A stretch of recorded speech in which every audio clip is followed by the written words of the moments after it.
In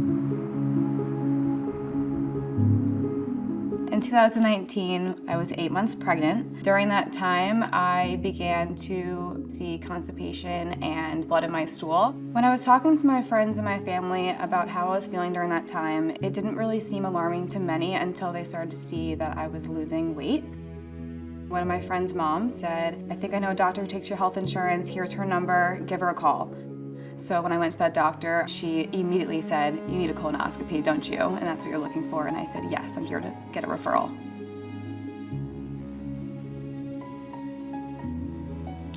After that colonoscopy, they had found a mass tumor. It took about 2 weeks to get the call that my tumor was cancerous. And I remember my first thought was thinking, how long do I have to live? My doctor told me I had stage 3 colorectal cancer. He then said that I will most likely never be able to carry another baby again. I thought about my husband. We're 28 years old and we expect to have more babies, so I felt like I can't do this for him anymore. It completely broke me.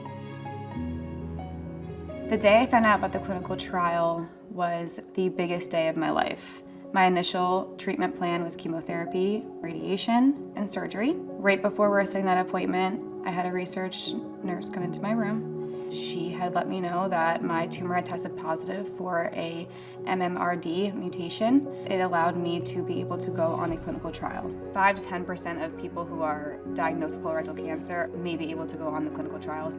My mom and I had to make a decision, and I said, I think that these symptoms seem a lot less harsh than the chemotherapy plan.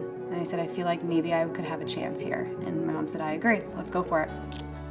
Going through that clinical trial, that first treatment, I didn't have any symptoms after that. It was a 30-minute infusion. Fast forward to treatment number 9, and I had learned that my tumor had completely disappeared. After the 2 years of focusing on my mental health and my physical health, I was then able to have a baby girl, which I am so excited to have in our family. She's such a little angel. She's such a blessing to our family, especially for our little guy, Jace. A lot of people ask me, are you scared that it's going to come back? Do you think about it all the time? And of course, these are all things that cross my mind. I hear them, I feel them, and then I let them go. Being in remission has changed my outlook on life and as a person in every way possible. I don't want to miss this because time is so valuable.